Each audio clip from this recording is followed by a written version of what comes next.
Hello guys. Hello guys, the study classes की online classes में एक बार फिर आप सभी का हार्दिक स्वागत है। तो हम पढ़ रहे थे रासायनिक अभिक्रिया और समीकरण, क्लास 10th की जो है वो साइंस पढ़ रहे थे।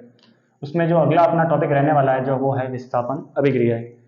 अब विस्थापन अभिक्रिया क्या होती है, उस विस्थापन अभिक्रियाओं को आपको पढ़ने से पहले एक शब्द को आपको समझना पड़ेगा और उसके बारे में हल्की फुल्की थोड़ी आपको जानकारी रखनी पड़ेगी। तो आपको ऑटोमेटिकली जो है वो विस्थापन अभिक्रिया समझ में आ जाएगी। मैंने आपके सामने शब्द लिखा है जिसका नाम है सक्रियता श्रेणी।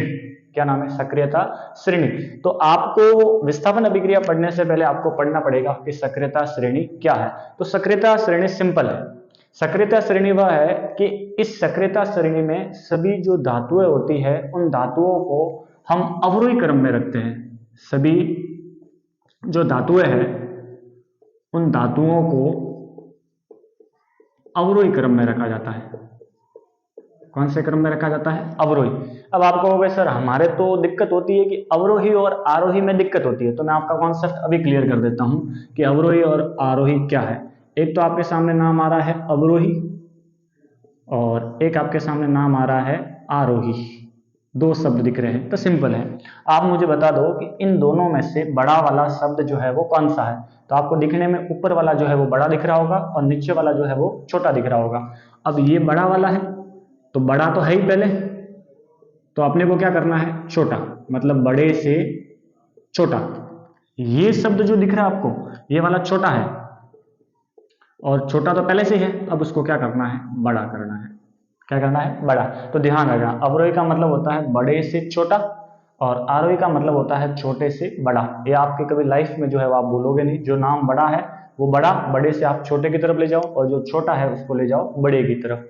तो सक्रियता श्रेणी क्या है? इसमें सभी जो धातुएं हैं उन धातुओं को अवरोही क्रम में रखा जाता है। कौन से क्रम में रखा जाता है? अवरोही क्रम में, मतलब बड़े से छोटा। बड़े से छोटा। जो सबसे पहले होगा वो सबसे अधिक सक्रिय होगा। इसका मतलब वो ताकतवर होगा। सक्रियता का मतलब है कि ताकतवर, जो दूसरे तत्वों को वहां से हटा सकता है, तो वो सबसे ज्यादा ताकतवर होगा। जो सबसे पहले होगा वो सबसे ज्यादा ताकतवर होगा और जो सबसे लास्ट में दिया हुआ होगा वो सबसे कम ताकतवर होगा। तो वो है सक्रियता श्रेणी। वह श्रेणी जिसमें सभी धातुओं को अवरोही क्रम में रखा जाता है उन्हें अपन कहते हैं सक्रियता श्रेणी। अब कौन कौन सी धातुएं जो है वो सबसे अधिक सक्रिय होती है और कौन सी धातु जो है वो सबसे कम सक्रिय होती है, इसी कड़ी में अपन आगे बढ़ते हैं। ध्यान रखना, ठीक है। तो सक्रियता श्रेणी में हम देखते हैं, मैं आपको ट्रिक के साथ बताऊंगा। काफी लोग कहते हैं कि याद नहीं रहता, आसानी से याद रहेगा। देखो पहले मैं तत्व नाम पहले नाम लिख देता हूं मैं। कनक। क्या नाम लिखा है मैंने? कनक। कनक मांगे। कनक कोई महिला है, अपने से कोई मांगती है। अब सीधी सी बात है, कोई महिला अपने से कोई वस्तु मांगेगी तो सीधी सी बात है पैसे देने के लिए तो अपने को क्या होगी? एलर्जी। तो अपने को क्या होती है? एलर्जी। कनक मांगे तो अपने को क्या होगी? एलर्जी होगी। कलर मानेगी तो हम उसको क्या देंगे? लोभ देंगे। क्या देंगे? लोभ। कनक मांगे एलर्जी तो हम उसको क्या देंगे? लोभ। क्या देंगे? लोभ। अब वो कहेगी मुझे तो लोभ नहीं चाहिए, तो मैं कहूंगा लोभ नहीं तो ले भाई, तो हाइड्रोजन गैस ले। और तो क्या ले? क्या ले ले? हाइड्रोजन। क्या ले ले? हाइड्रोजन। वो कहेगी मुझे हाइड्रोजन भी नहीं चाहिए, मुझे तो कोई धातु चाहिए जो मैं पहन सकती हूँ। तो फिर ले भाई, तो कॉपर ले ले। क्या ले ले? कॉपर। क्या ले ले? कॉपर। तो कनक मांगे एलर्जी, लोभ मांगती है तो हम उसको देते हैं हाइड्रोजन। हाइड्रोजन से भी नहीं मांगती है तो हम उसको देते हैं कॉपर। तो क से तो हो जाएगा के मतलब हो जाएगा पोटेशियम। क्या हो जाएगा? पोटेशियम। न से हो जाएगा Na और Na हो जाएगा अपने पास में सोडियम। क्या हो जाएगा? सोडियम। क से हो जाएगा Ca मतलब हो जाएगा कैल्शियम। क्या हो जाएगा? कैल्शियम। मांगे से हो जाएगा Mg का मतलब हो जाएगा मैग्नीशियम। क्या हो जाएगा? मैग्नीशियम। L से हो जाएगा Al का हो जाएगा एल्यूमिनियम। क्या हो जाएगा? एल्यूमिनियम। G से हो जाएगा Zn का हो जाएगा जिंक। ल से हो जाएगा लोहा, लोहा का होता है Fe आयरन। ब से हो जाएगा ब मतलब Pb, Pb का मतलब हो जाएगा लेड। हाइड्रोजन का हो जाएगा H2, कॉपर का हो जाएगा Cu। यहां तक आपको याद रखना है, ज्यादा याद नहीं रखना। ज्यादा जो सभी के सभी धातु है वो अपने तीसरा पार्ट आएगा धातु अधातु, वहां पढ़ेंगे। आपको केवल इतना ही ध्यान रखना है कि सक्रियता श्रेणी क्या होती है। तो सभी धातुओं को अवरोही क्रम में रखा जाता है, उसे कहते हैं सक्रियता श्रेणी। याद रखना ट्रिक, करना मांगे तो हमें होती है एलर्जी। हम पूछते हैं क्यों मांग रही है, तो वो कहता है मुझे लोभ है, तो लोभ हो जाएगा। मुझे कहता है कि लोभ नहीं चाहिए, तो हम उसको देते हैं हाइड्रोजन। हाइड्रोजन नहीं ले तो उसको दे दो कॉपर। क्या दे दो? कॉपर। तो ये जो आपको दिख रहा है क्रम, ऊपर से जो नीचे की ओर जा रहा है, ये सक्रियता श्रेणी का घटता क्रम है। कौन सा क्रम है? घटता क्रम। घटता क्रम का मतलब इसी क्रम को अपन कहते हैं अवरोही क्रम। कौन सा क्रम कहते हैं? अवरोही क्रम। सबसे अधिक क्रियाशील कोई धातु है तो वो है पोटेशियम। सबसे अधिक क्रियाशील, तो सबसे अधिक क्रियाशील कोई धातु है तो वो है पोटेशियम धातु। जो है वो सबसे अधिक क्रियाशील है। ठीक है, सबसे अधिक कौन से होती है? पोटेशियम। ट्रिक याद रखना, कनक मांगे तो हमें होती है एलर्जी, और उससे होता है लोभ। लोभ होता है तो वो कहते हैं मुझे कुछ नहीं चाहिए, तो हमने दे दिया उसको हाइड्रोजन। हाइड्रोजन का भी मना करे तो उसको दे दो कॉपर का। कोई भी आभूषण पहनने के लिए दे दो, क्योंकि महिलाओं को आभूषण बहुत पसंद होते हैं, तो महिलाओं को आभूषण बहुत पसंद होता है, तो उसके लिए उसको क्या दे दो? कॉपर दे दो। तो सबसे अधिक क्रियाशील धातु कौन सी होती है? पोटेशियम की। यहाँ से एक बार सवाल भी पूछा गया था, यहाँ से 2-3 जो है आपको नाम लिख के देगा और आपको कहेगा कि अवरोही क्रम में जो है वो व्यवस्थित कीजिए। अब ये जो है ये सभी की सभी सक्रिय धातु है। सबसे अधिक सक्रिय कोई है तो वो है पोटेशियम धातु, जो है वो सबसे अधिक होती है। बाकी का जो है मैं आपको तीसरे पार्ट में पढ़ाऊंगा। सबसे अधिक जो होती है सक्रिय वो कौन सी होती है? पोटेशियम। कौन सी होती है? पोटेशियम। ये अपने काम आएगी अपने विस्थापन अभिक्रिया में। ठीक है, तो इसका स्क्रीनशॉट ले लो, फिर अपन आगे बढ़ते हैं। ले लिया होगा आपने? ठीक है, अब देखो अपन आते हैं विस्थापन अभिक्रिया पे कि भाई विस्थापन अभिक्रिया में सक्रियता श्रेणी का क्या जरूरत पड़ेगी। तो देखो अपने पास में विस्थापन अभिक्रिया देखते हैं। नाम से ही पता है, देखो मैंने कहा ना, आपको कोई भी सवाल पढ़ना है तो पहले उसके नाम जो है उसके टुकड़े कर दो। तो यहां पर आपको दे रखा होगा, एक दे रखा है वी, और वी का मतलब हमेशा होता है बुरा। वी का मतलब भी क्या होता है? बुरा। अपन नहीं कहते कि तेरा तो नाश होगा जा, तो वी का मतलब क्या होता है? बुरा। ठीक है, और किसके साथ बुरा हो रहा है? स्थान। स्थान के साथ में बुरा हो रहा है। किसके साथ में बुरा हो रहा है? स्थान के साथ में। इसका मतलब जो है कि भाई एक तत्व जो है वो दूसरे तत्वों को वहां से धक्का देकर हटा देगा। ठीक है, एक तत्व दूसरे तत्व को वहां से धक्का देकर के क्या कर देगा? हटा देगा। वो जो अभिक्रिया है वो क्या है? विस्थापन। और हटाएगा कौन? जिसकी ताकत ज्यादा होगी वो उसको वहां से हटा देगा। ठीक है, तो मैं आपके सामने लिख रहा हूं, देखो। अधिक क्रियाशील तत्व, अधिक क्रियाशील तत्व, कम क्रियाशील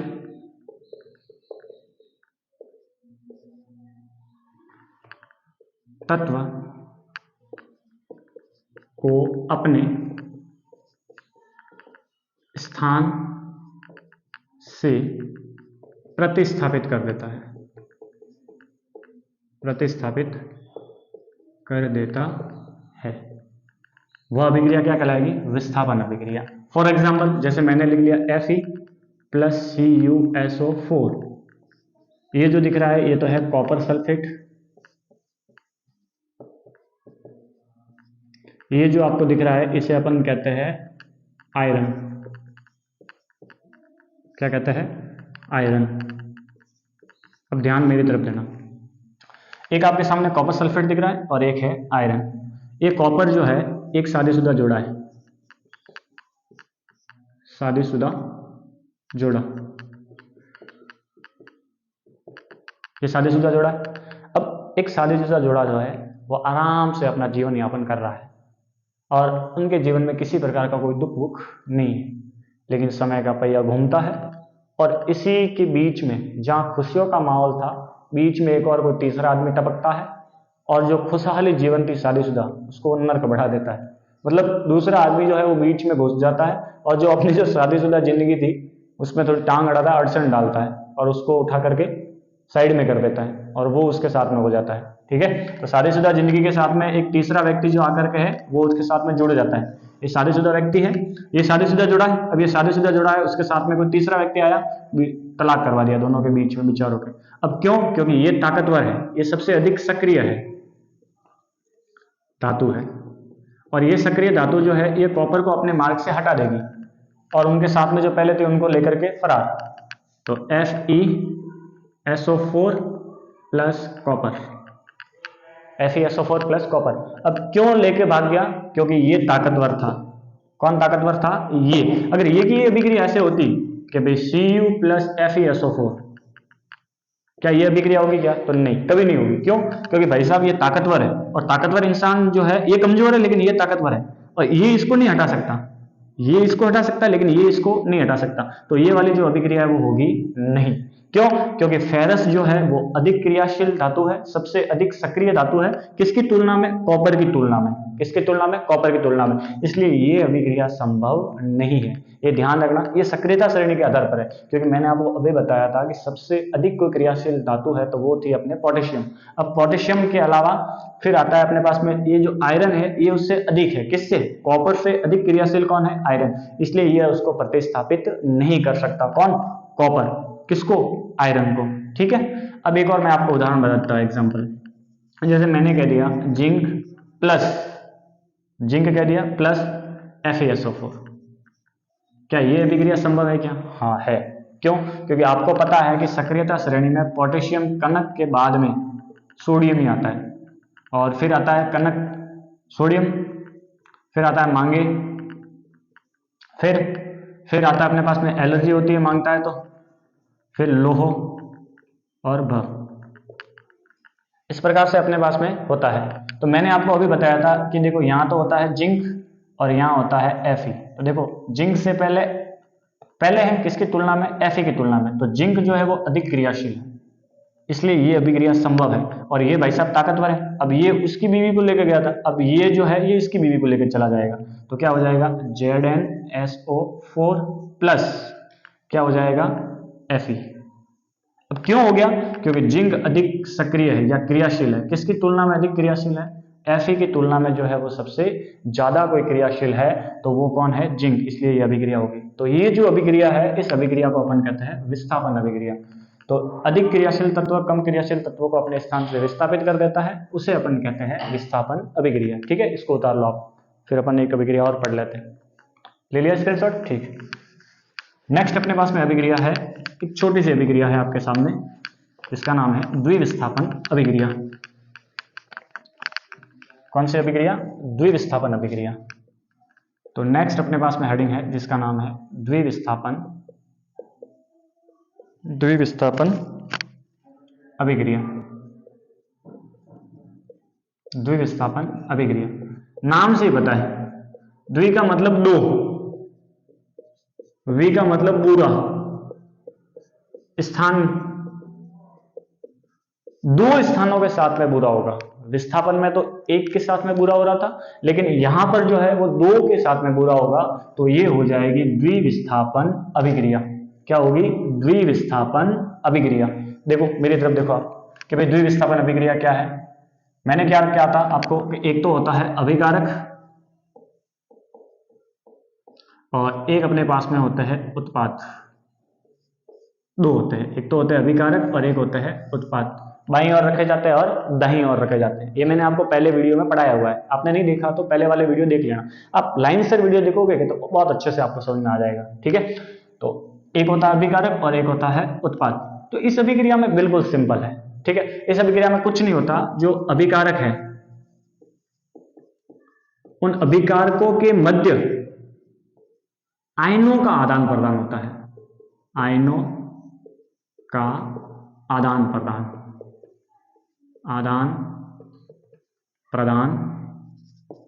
होता है। अब आप कहोगे सर ये तो समझ में नहीं आया, आदान प्रदान कैसे होता है? तो देखो मेरी तरफ देखो, जैसे मैं एक एग्जांपल लेता हूं, जैसे मैंने ले लिया Na2SO4 और एक ले लिया BaCl2। इसे तो अपन कहते हैं बेरिलियम क्लोराइड या बेरियम क्लोराइड कह दो।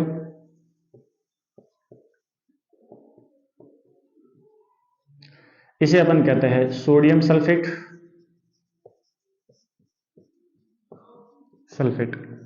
अगर आप इसे तोड़ोगे तो ये टूटेगा आयनों में, तो एक तो बन जाएगा Na प्लस और एक बन जाएगा SO4 2 माइनस।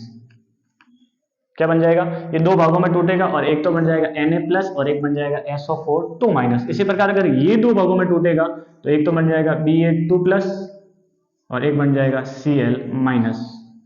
क्या बन जाएगा, Ca माइनस। मतलब हमने जो है यौगिक को आयनों में तोड़ दिया। ठीक है, अब आयनों में तोड़ दिया तो देखो ये वाला आयन जो है इस वाले आयन के साथ में जुड़ जाएगा और ये वाले भाई साहब जो है वो इस वाले भाई साहब के साथ जुड़ जाएंगे।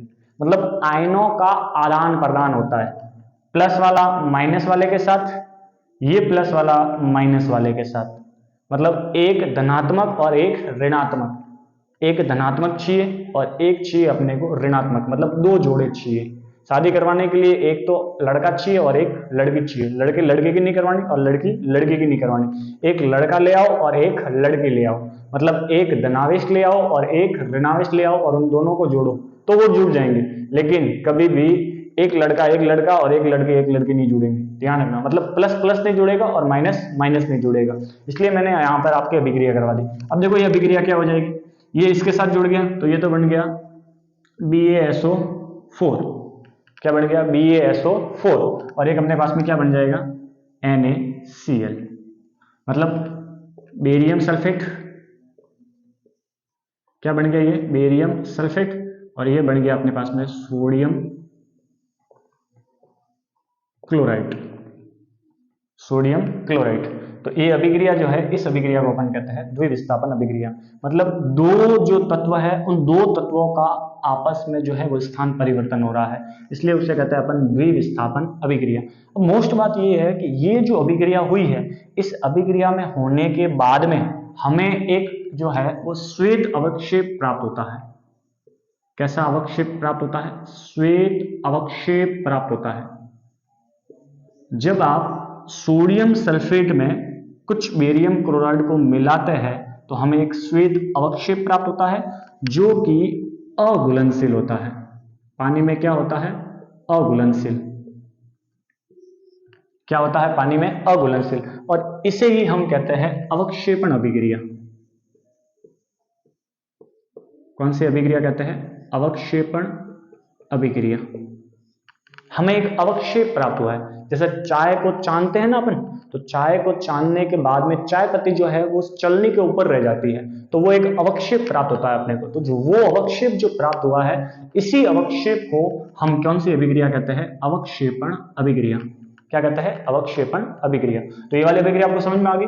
द्विविस्थापन अभिक्रिया, द्विविस्थापन अभिक्रिया का मतलब क्या है, अभिकारकों के मध्य आयनों का आदान प्रदान होता है, उस अभिक्रिया को कहते हैं अपन द्विविस्थापन अभिक्रिया। जैसे मैंने आपके सामने लिखा है, पहले मैंने इसको आयनों में तोड़ दिया, अब विपरीत आयन जो है वो आपस में जुड़ते हैं। आपने चुंबक वाले में कभी देखा हो, चुंबक वाला बचपन में प्रैक्टिकल किया होगा आपने, तो एक चुंबक जो है, अगर दो चुंबक के ध्रुव समान है तो वो एक दूसरे से कभी नहीं जुड़ते। आपने देखा होगा, प्रैक्टिकल करेंगे तो वो चुंबक जो है वो आगे आगे दौड़ता है। लेकिन उसी चुंबक को एक को उल्टा करके रख दो आप, अब उल्टा करके रखोगे तो वो दोनों आपस में चिपक जाएंगे। क्यों, क्योंकि विपरीत आवेश एक दूसरे को आकर्षित करते हैं और समान आवेश जो होता है वो एक दूसरे को प्रतिकर्षित करता है। ये अपने चुंबक वाले चैप्टर में भी आपने कभी पढ़ा हो, तो सेम कॉन्सेप्ट यहाँ है।